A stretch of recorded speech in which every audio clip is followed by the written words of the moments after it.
राग द्वेष। श्लोक नंबर 34, 34 नंबर श्लोक से लिया हुआ प्रश्न है। आत्मा को राग और द्वेष के वश में नहीं आना चाहिए।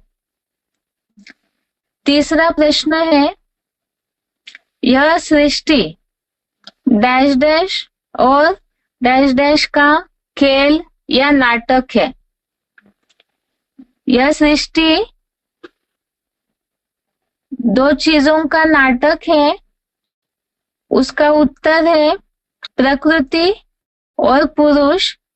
बेसिक कोर्स से लिया हुआ प्रश्न है। यह सृष्टि प्रकृति और पुरुष का खेल या नाटक है। चौथा प्रश्न है, काम क्रोध प्रकृति के किस गुण से पैदा हुए हैं? काम क्रोध प्रकृति के किस गुण से पैदा हुए हैं? उत्तर है रजोगुण से। काम क्रोध प्रकृति के रजोगुण से पैदा हुए हैं। 37 नंबर श्लोक, श्लोक नंबर 37 से लिया हुआ प्रश्न है। पांचवा प्रश्न है, आत्मा की सतोप्रधान अवस्था में कितनी कला होती है? आत्मा की सतोप्रधान अवस्था में कितनी कला होती है? उत्तर है 16 कला। सतोप्रधान अवस्था में आत्मा की 16 कला होती है। छठवां प्रश्न है, आत्मा कलाहीन किस युग में होती है? आत्मा कलाहीन किस युग में होती है? उत्तर है कलयुग।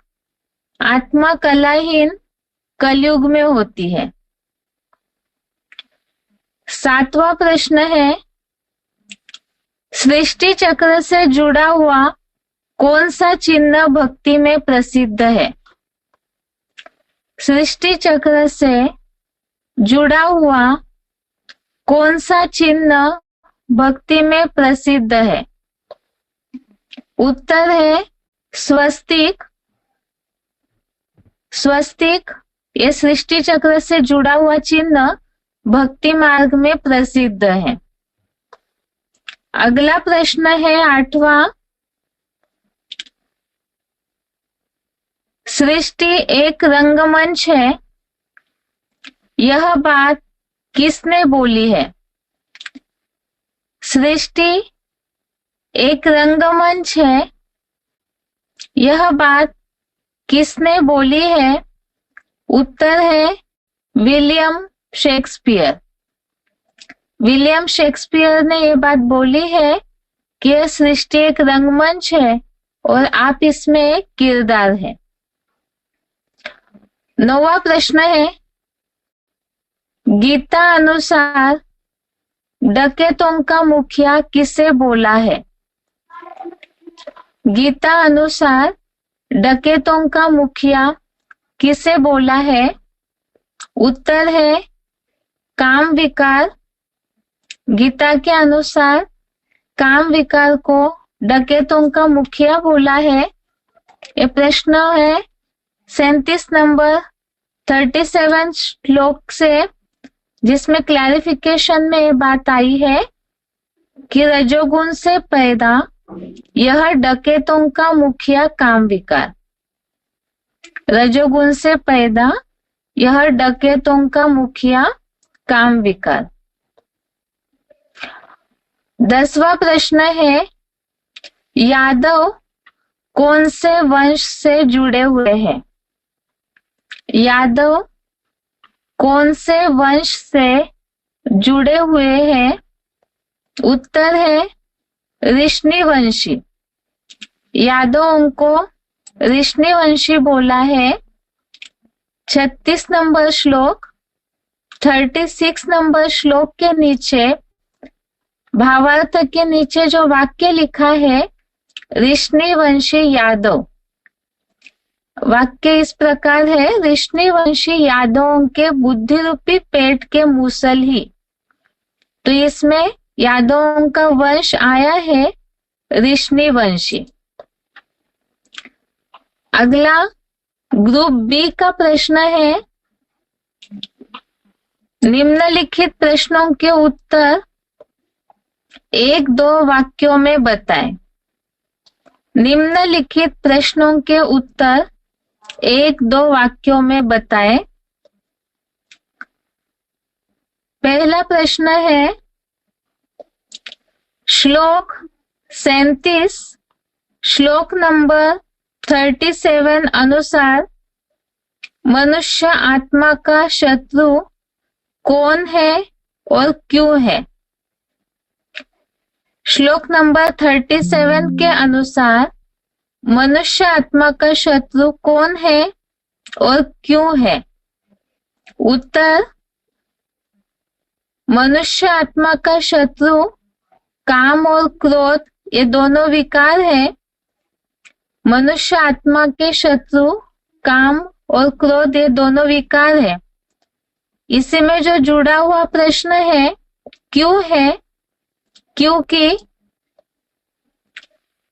एक तो काम विकार के लिए अभी शब्द देखा कि वो डकैतों का मुखिया है, और दूसरा क्रोध के लिए लिखा हुआ है। ये दोनों भी विकार आपस में जुड़े हुए हैं, इसलिए सत्यानाशी क्रोध बहुत भोगी और पापी है। 37 श्लोक के भावार्थ में ये बात आई है, रजोगुण से पैदा यह डकैतों का मुखिया काम विकार और सत्यानाशी क्रोध बहुत भोगी है और पापी है।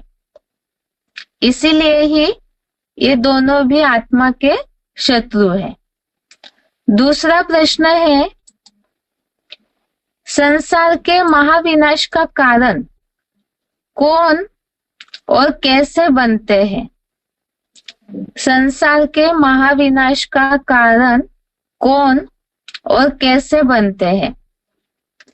इसका उत्तर 36 नंबर श्लोक के नीचे भावार्थ के नीचे जो विनाश के संबंधित बात लिखी हुई है उसमें यह बात आई है, संसार के महाविनाश के ऋष्णिवंशी यादव निमित्त बनते हैं। संसार के महाविनाश के ऋष्णिवंशी यादव निमित्त बनते हैं। और कैसे, उसके लिए वाक्य पूरा देखते हैं। श्लोक के नीचे लिखा हुआ, ऋष्णिवंशी यादवों के बुद्धि रूपी पेट के मूसल ही लोहे के मिसाइल से जो रजोगुनी और तामसी, कामी, क्रोधी, इस्लामी व क्रिश्चियंस की अंतिम परिणति है, जिनसे सारे संसार का महाविनाश हो जाता है। ऋष्णिवंशी यादवों के बुद्धि रूपी पेट के मूसल ही लोहे के मिसाइल से जो रजोगुनी और तामसी, कामी, क्रोधी, इस्लामी व क्रिश्चियंस की अंतिम परिणति है, जिनसे सारे संसार का महाविनाश हो जाता है। यहाँ किसके कारण पाप होता है, इससे रिलेटेड श्लोक का भावार्थ था।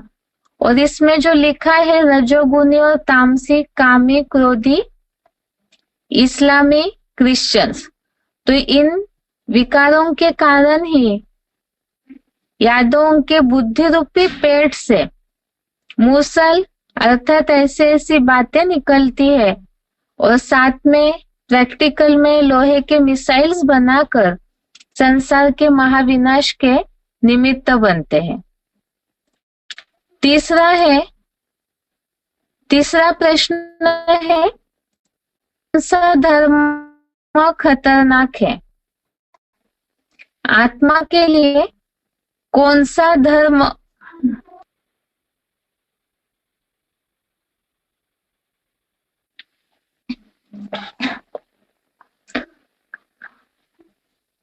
इसका उत्तर है, देह अभिमानियों का धर्म खतरनाक है। श्लोक नंबर 35, श्लोक नंबर 35।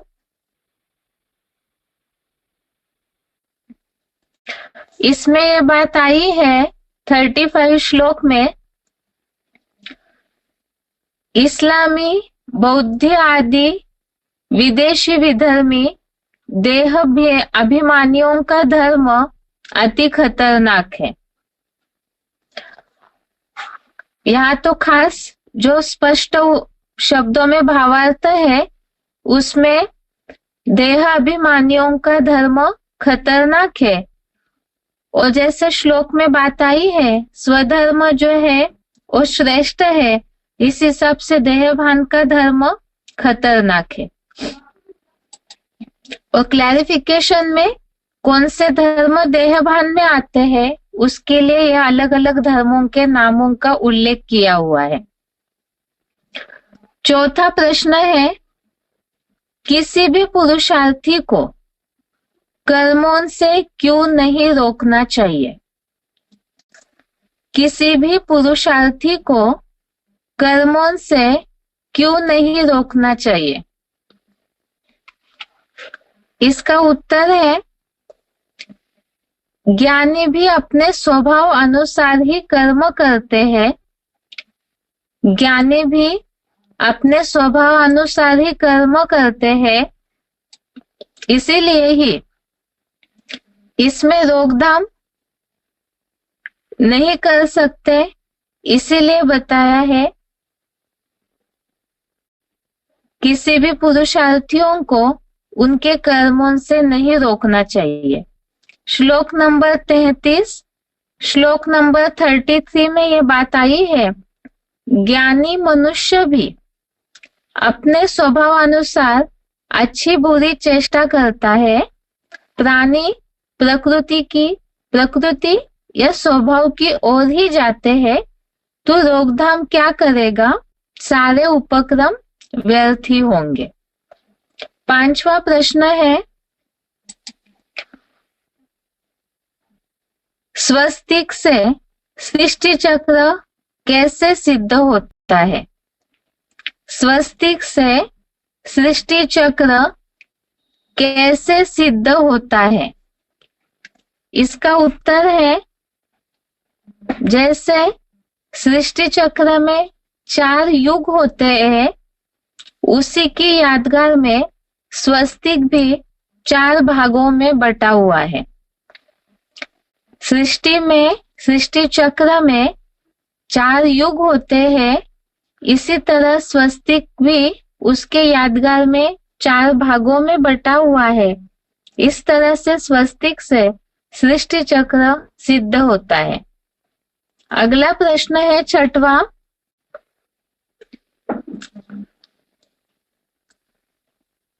कलयुग अंत में आत्मा क्षीण होने का कारण उदाहरण सहित बताइए। कलयुग अंत में आत्मा क्षीण होने का कारण उदाहरण सहित बताएं।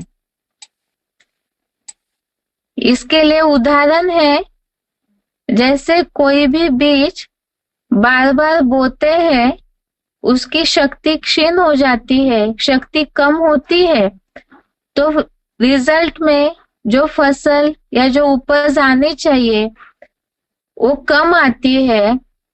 इसी तरह से आत्मा भी जन्म मरण के चक्र में आने के कारण आत्मा कमजोर हो जाती है, शक्ति क्षीण हो जाती है, अर्थात ये आत्मा तमो प्रधान कलाहीन बनती है। कलयुग में आत्मा क्षीण होने का कारण उदाहरण सहित बताए। इसका उत्तर, जैसे बीज बार बार बोने से उसकी शक्ति क्षीण होती है, कम होती है, उसके रिजल्ट में उपज या फल निकलना कम हो जाता है। इसी तरह से आत्मा जन्म मरण के चक्र में आने के कारण कमजोर होती है, तमो प्रधान कलाहीन होती है। 7वां प्रश्न है, आत्मा के लिए कौन से धर्म का पालन करना श्रेष्ठ है, क्यों? आत्मा के लिए कौन से धर्म का पालन करना श्रेष्ठ है, क्यों? उत्तर है आत्मा के लिए स्वधर्म का अर्थात निराकार चेतन आत्मा का धर्म श्रेष्ठ है, क्योंकि प्रकृति जड़त्वमयी है। श्लोक नंबर 35 श्लोक नंबर 35 से लिया हुआ प्रश्न है। इसके भावार्थ में बात आई है, स्वधर्म का पालन करने से गुण विहीन निराकार चेतन आत्मा का धर्म प्रकृति के धर्म से श्रेष्ठ है। यहाँ जो भावार्थ में बात आई है क्लैरिफिकेशन में कि आत्मा सत रजादि गुण विहीन है, अर्थात प्रकृति जैसे इन 3 गुणों से भरी हुई है, सत रज तम, तो आत्मा इन गुणों से परे है, इसलिए स्वधर्म का पालन करना श्रेष्ठ है और प्रकृति का धर्म जो है जड़त्वमयी है।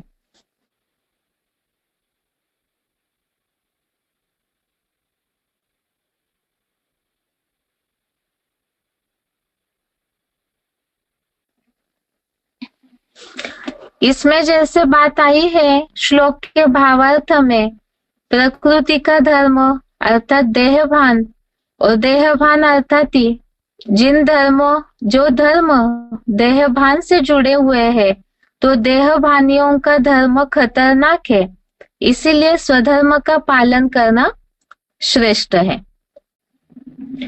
अगला प्रश्न है 8वां, आत्मा की कला परिभाषा बताएं। आत्मा की कला किसे कहा जाता है, इसकी परिभाषा व्याख्या बताएं। उत्तर है आत्मा की कला अर्थात यह आत्मा की आत्मिक स्थिति की अवस्था है एक, अर्थात आत्मा की शक्ति का नाप है, आत्मा की ज्ञान की रोशनी का ये नाप है, इसके लिए ही बोला हुआ है आत्मा की कला। 9वां प्रश्न है, सृष्टि की आयु गीता में स्पष्ट क्यों नहीं है? सृष्टि की आयु गीता में स्पष्ट क्यों नहीं है? इसका उत्तर है, जैसे के समझे कवि के समझे रवि, इस भाव से भगवान ने गीता बोली और जिन्होंने किताब के रूप में गीता लिखी वो दोनों भी सामने नहीं है।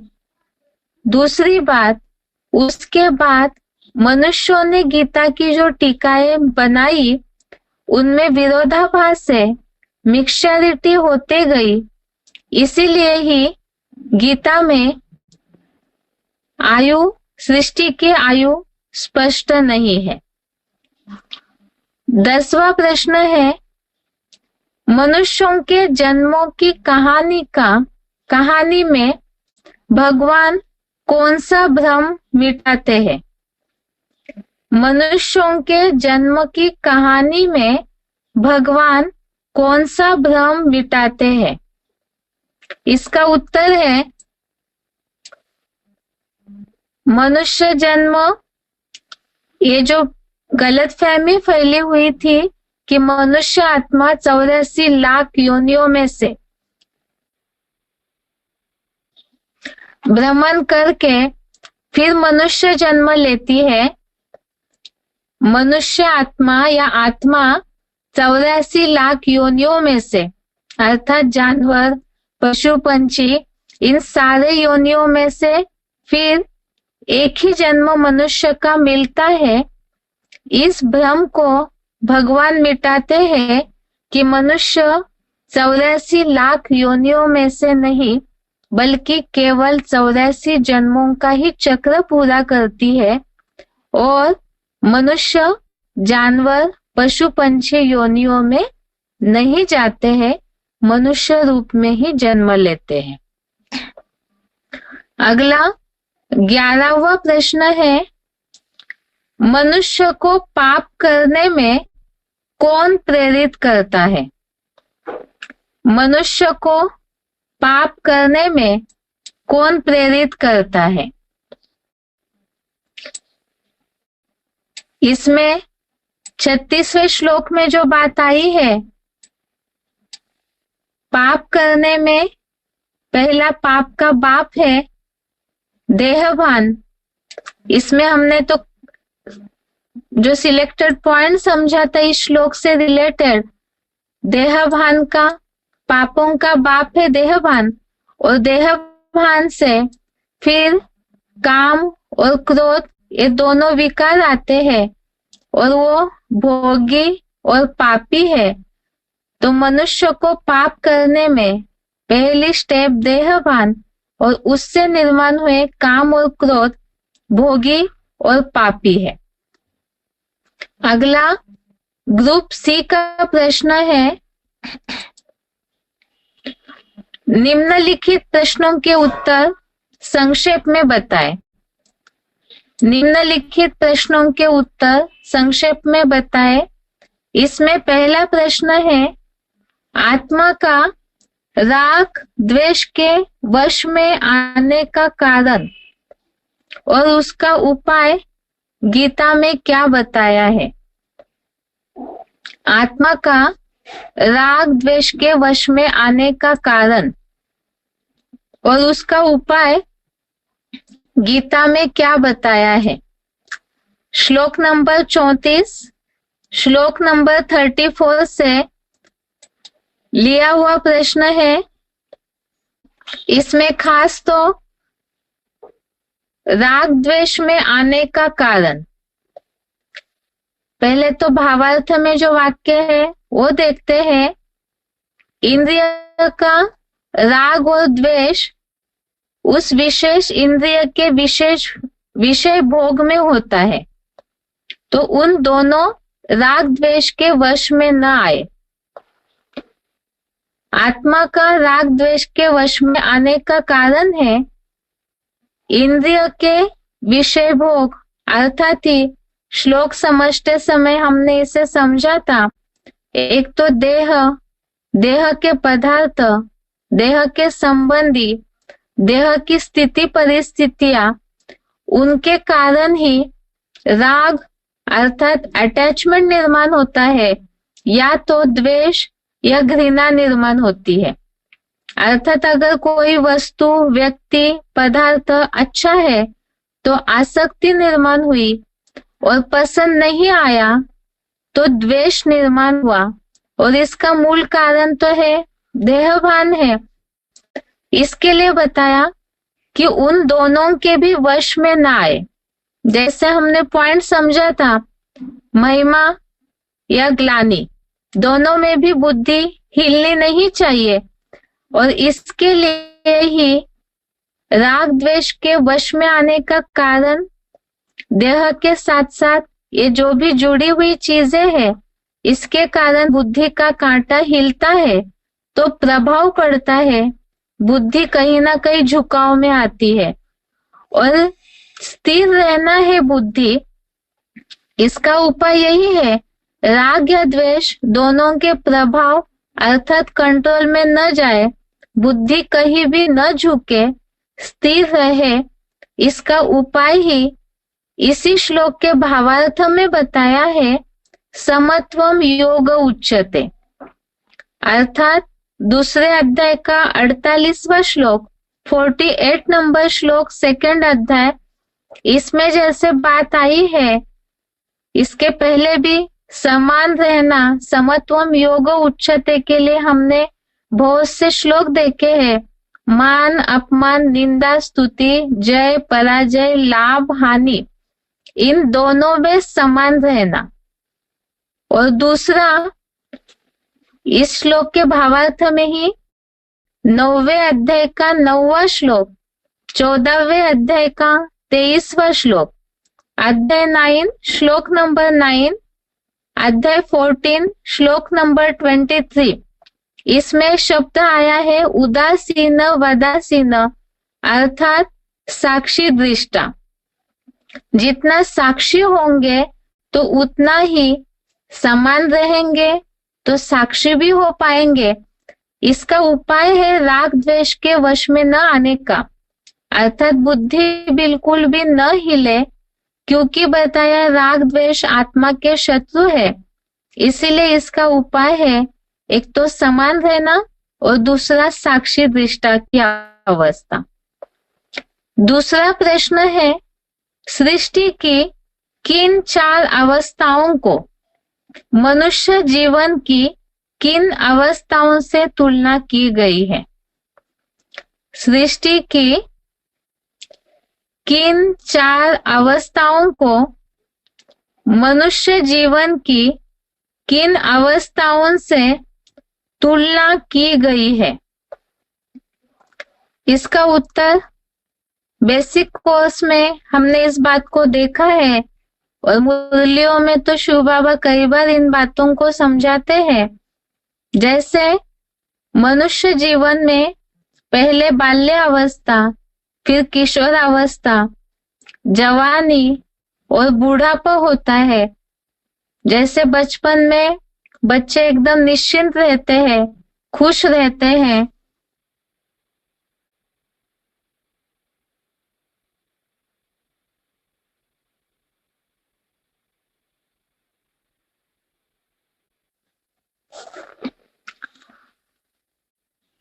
तो जैसे मनुष्य जीवन की 4 अवस्थाएं होती है, इसी तरह से ही इसकी तुलना ही सृष्टि की 4 अवस्थाओं से की है। सतो प्रधान सतयुग, जहाँ सुख शांति होती है। सतो सामान्य अवस्था त्रेता युग, इसमें थोड़ी सी परसेंटेज कम होती है सुख की, अर्थात यहाँ आत्मा की कलाएं कम हो जाती है। रजो प्रधान द्वापर युग, जहाँ से मनुष्य थोड़ा सा देहभान बढ़ने के कारण अवस्था कम हो जाती है, आत्मा की कलाएं कम हो जाती है। और तमो प्रधान अवस्था अर्थात कलयुग, जहाँ कलह क्लेश अर्थात दुख बढ़ता है। तो ये मनुष्य जीवन की 4 अवस्थाओं से तुलना की हुई है। तीसरा है, परधर्म कैसे खतरनाक है, उदाहरण सहित बताएं। परधर्म कैसे खतरनाक है, उदाहरण सहित बताएं।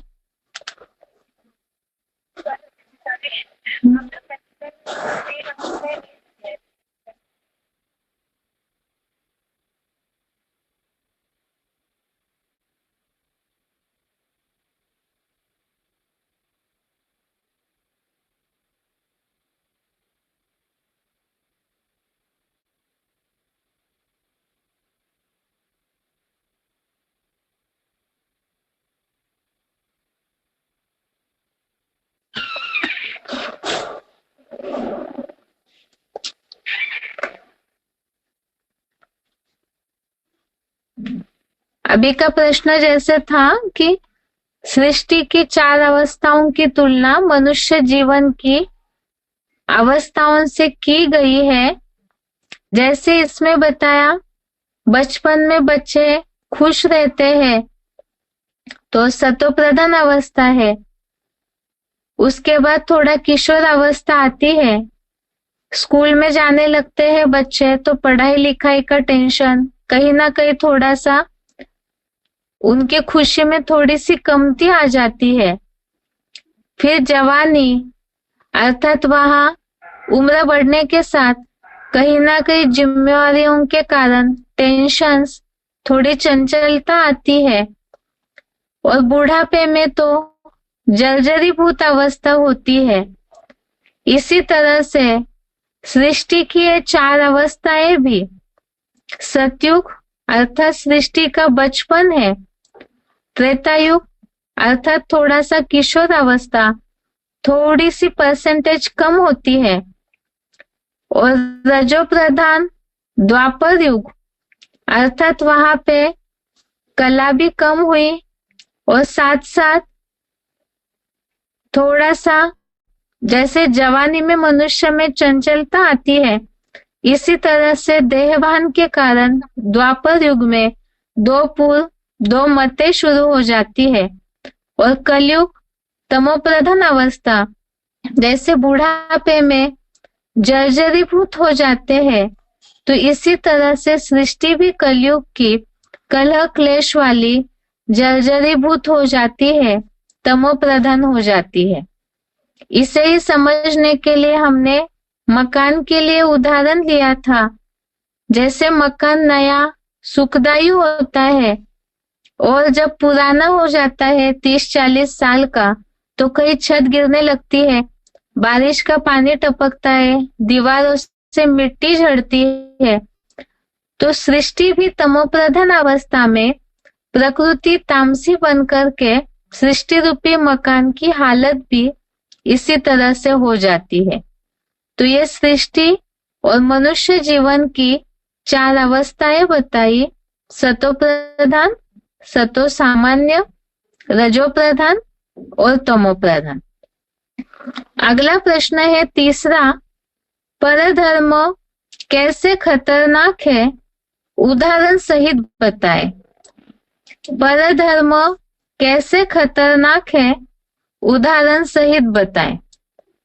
श्लोक नंबर 35, श्लोक नंबर 35, इसमें बात आई है देह अभिमानियों का धर्म अति खतरनाक है, और श्लोक में शब्द आया है परधर्मो भयावह, अर्थात परधर्म जो है भय निर्माण करने वाला खतरनाक है।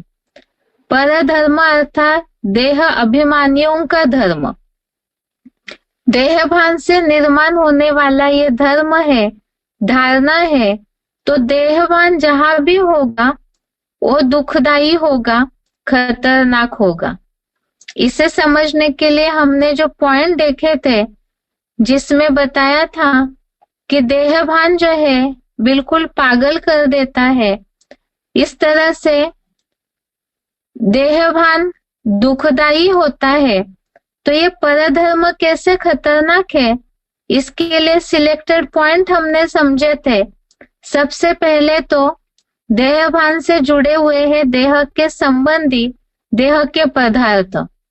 अपनी देह भी आत्मा की तुलना में अपनी देह प्रकृति जो गुणों से भरी हुई है सतरष्टम, तो वो भी दुखदायी है।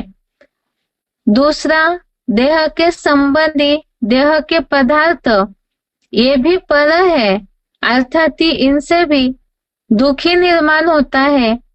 और तीसरा, जैसे शिव बाबा ने उदाहरण दिया था, इस प्रकृति को चलाने के लिए नौकरी धंधा करते हैं, अर्थात किसी न किसी के अधीन रहना पड़ता है, तो वो भी परधर्म, अधीनता, किसी के कंट्रोल में रहना, ये पराधीनता, ये दुखदायी है। और बताया था सिलेक्टेड पॉइंट में शिव बाबा ने, जैसे अपने धर्म में मर जाना अच्छा है, लेकिन दूसरे का धर्म खतरनाक है, क्योंकि अगर दूसरों के धर्म में कन्वर्ट होके जाते हैं, दूसरों का धर्म अपनाते हैं, तो वो कभी भी अपने धर्म में ऊंचा स्थान नहीं देंगे, उनकी अधीनता ही स्वीकार करनी पड़ेगी। इसीलिए बताया कि दूसरों का धर्म, परधर्म खतरनाक है। अगला प्रश्न है,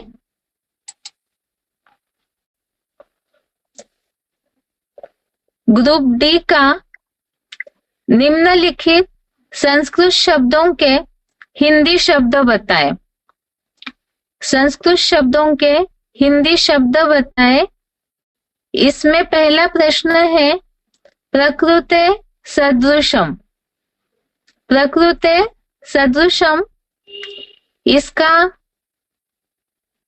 हिंदी शब्द है स्वभाव अनुसार। श्लोक नंबर 33, श्लोक नंबर 33 से लिया हुआ प्रश्न है, प्रकृते सदृशम अर्थात स्वभाव अनुसार। दूसरा है निग्रह। निग्रह अर्थात रोकथाम। ये भी 33 नंबर श्लोक से लिया हुआ है। जैसे श्लोक में शब्द आया है निग्रह किम करिष्यति, तो निग्रह अर्थात रोकथाम। रोकथाम क्या करेगा। तीसरा शब्द है निधनम। निधनम अर्थात श्लोक नंबर 35 निधनम अर्थात मरना। जो शब्द आया है श्लोक में स्वधर्मे निधनम श्रेय, अर्थात स्वधर्म में मरना श्रेष्ठ है। इस हिसाब से यहाँ निधनम अर्थात मरना। चौथा शब्द है वासांसी। बेसिक कोर्स में शब्द आया था ये दूसरे अध्याय का 22वां श्लोक, 22 नंबर श्लोक। वासांसी अर्थात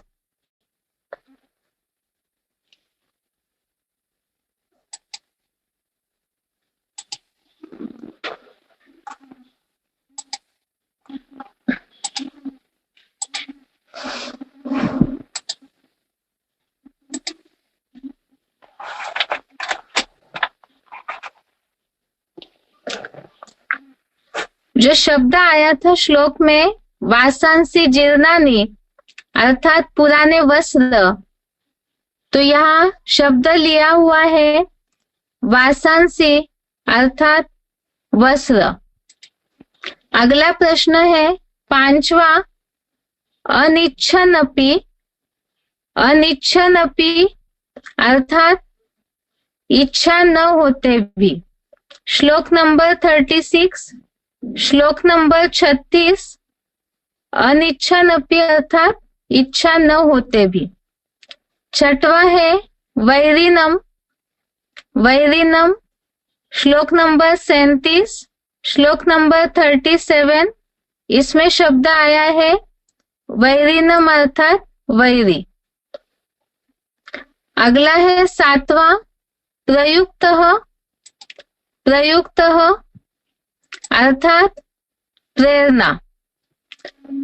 प्रयुक्तः अर्थात प्रेरणा।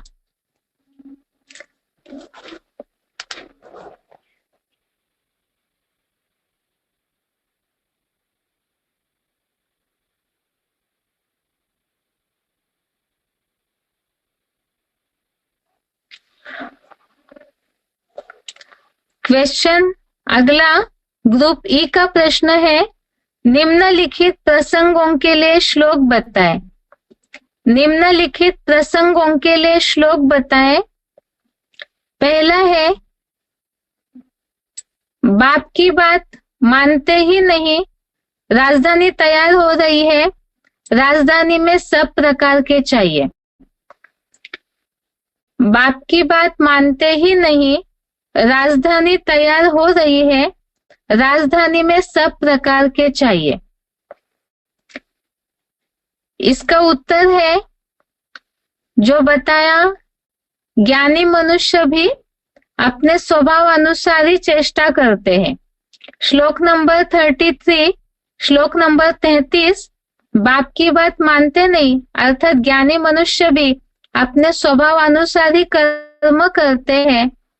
श्लोक है 33 नंबर का सदृशम चेष्टते स्वस्या प्रकृतिर ज्ञानवानपि प्रकृतिम यान्ति भूतानि निग्रह किम करिष्यति।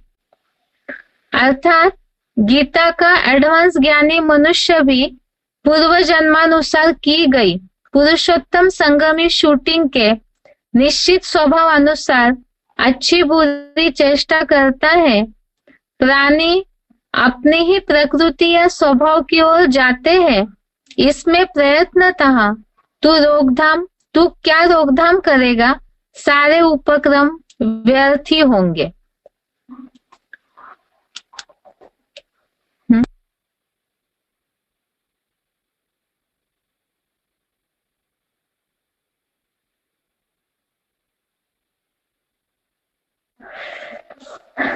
दूसरा प्रश्न है, विकर्म करना नहीं चाहते लेकिन हो जाता है। विकर्म करना नहीं चाहते हैं लेकिन हो जाता है। ये श्लोक है 36 नंबर का, श्लोक नंबर 36। इसमें जो अर्जुन ने बात पूछी है भगवान से कि इच्छा न होते भी ये पुरुष किसकी प्रेरणा से पाप करता है, अर्थात विकर्म करना नहीं चाहते लेकिन हो जाता है। श्लोक है 36 नंबर का। अर्जुन उवाच अथ केन प्रयुक्तोऽयं पापं चरति पुरुषः अनिश्चयनपि वाष्णेय बलादीव नियोजितः। अगला प्रश्न है तीसरा, काम क्रोध आत्मा के शत्रु है। काम क्रोध आत्मा के शत्रु है। इसका श्लोक है 37 नंबर, 37 नंबर, जिसके भावार्थ में बात आई है, रजोगुण से पैदा यह काम क्रोध भोगी पापी है, संसार में इनको वैरी समझ। श्लोक है, श्री भगवान उवाच काम एष क्रोध एष रजोगुण समुद्भवः महाशनो महापाप्मा विद्धि एनम विह वैरिणम। चौथा प्रश्न है, धरत परिये धर्म न छोड़िए। धरत परिये धर्म न छोड़िए, जिसमें बात आई है 35 नंबर श्लोक में कि अपने धर्म में मरना अच्छा है लेकिन दूसरों का धर्म, देह अभिमानियों का धर्म खतरनाक है। श्लोक नंबर 35, श्रेयान् स्वधर्मो विगुणः परधर्मात् स्वनुष्ठितात् स्वधर्मे निधनं श्रेयः परधर्मो भयावह। पांचवा प्रश्न है, मनुष्य पुराना वस्त्र होने पर नया ग्रहण करते हैं। मनुष्य पुराना वस्त्र होने पर नया ग्रहण करते हैं। बेसिक कोर्स में ये श्लोक लिया था। जैसे मनुष्य एक कपड़ा छोड़ करके दूसरा नया वस्त्र धारण करता है, जो उदाहरण लिया था एक्टर के लिए। श्लोक है, वासांसि जीर्णानि यथा विहाय नवानि ग्रहणाति नरो परानि तथा शरीरानि विहाय जीर्णान्यानि संयाति नवानि देहि। छठवा है, महिमा का नशा और ग्लानि से घृणा नहीं होनी चाहिए। महिमा का नशा और ग्लानि से घृणा नहीं होनी चाहिए। तो राग और द्वेष में समान रहने की बात जो बताया कि राग द्वेष के वश में ना आए, या घृणा होना या नशा होना अर्थात राग द्वेष आना मन में, इसी के लिए ही श्लोक है। तीसरे अध्याय का 34वां श्लोक, 34 नंबर श्लोक, इंद्रियस्यार्थे राग द्वेषो व्यवस्थितो तयो न वशमागच्छेत् तो ही अस्य परिपंथिनो। ये है रविवार श्लोक टेस्ट के जवाब। आगे अभी बेसिक कोर्स अभी तक जितना हुआ है उससे रिलेटेड ही कुछ सिलेक्टेड पॉइंट हम देखते हैं। अभी तक जो हमने बेसिक कोर्स देखा है उससे रिलेटेड सिलेक्टेड पॉइंट। सबसे पहला वीसीडी नंबर 2475, वीसीडी नंबर 2475, इसमें बात आई है जैसे गीता में सृष्टि की आयु की सच्चाई नहीं है। इसका कारण हमने देखा था, के समझे कवि के समझे रवि। और दूसरा, उसके बाद गीता में जो मनुष्यों की टीकाएं है, गीता की जो टीकाएं बनी है उसके कारण गीता में विरोधाभास निर्माण हुआ है, उससे ही शुभाभास से सुनते हैं। राजाई कैसे मिलती है? राजाई लड़ाई के बगैर नहीं मिलती। लड़ाई में जो विजयी होता है वो राजा बनता है। तो संगम युग में जब तक शिव है वो तो अखूट ज्ञान का भंडार है, ज्ञान की लड़ाई चलती है। वो जब तक कंट्रोल करता है अर्जुन के रथ को तब तक ज्ञान की लड़ाई। गीता में भी क्या कहा? काम महाशत्रु है, कामेश क्रोधेश रजोगुण समुद्भव है। काम और क्रोध को जीत ले, ये तेरे महावैरी महाशत्रु है। तो गीता के भगवान ने तो अहिंसक युद्ध सिखाया था। बाकी द्वैतवादी द्वापर युग से जो मनुष्य गुरु हुए दाढ़ी मूछ वाले, चाहे व्यास ही क्यों न हो, दाढ़ी मूछ तो भिखारी मनुष्यों को होती है, देवताओं को तो होती नहीं। तो उन्होंने क्या किया? उन्होंने जो स्मृति आई सृष्टि के आदिकाल की,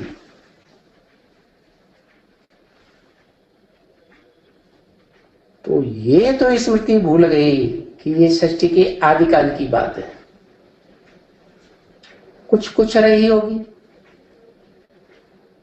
लेकिन विकारी बुद्धि होने के कारण उन्होंने जो शास्त्र बनाए वो सब विकृत हो गए। सच्चाई लोप होती चली गई।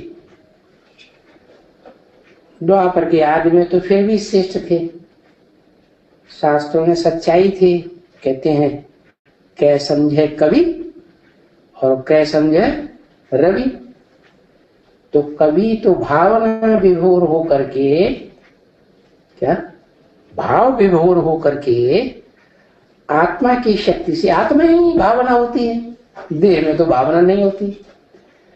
तो आत्म शक्ति से आत्मिक स्थिति में रह करके जो शास्त्र लिखे थे वो फिर भी सात्विक थे।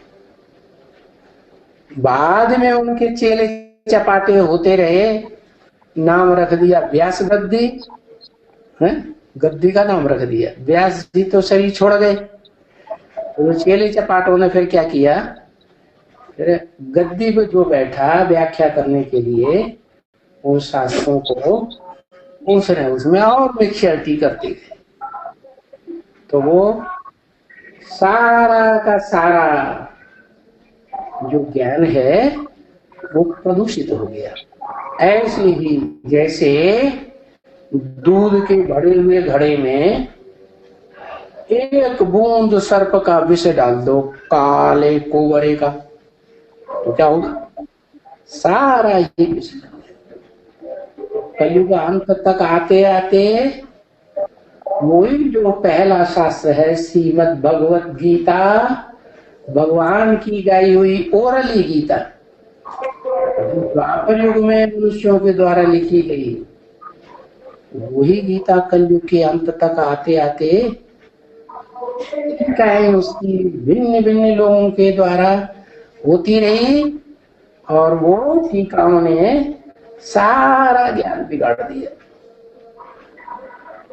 इसी तरह से उस ज्ञान जल में क्या क्या भर गया? देह अभिमान की मिट्टी मिल गई।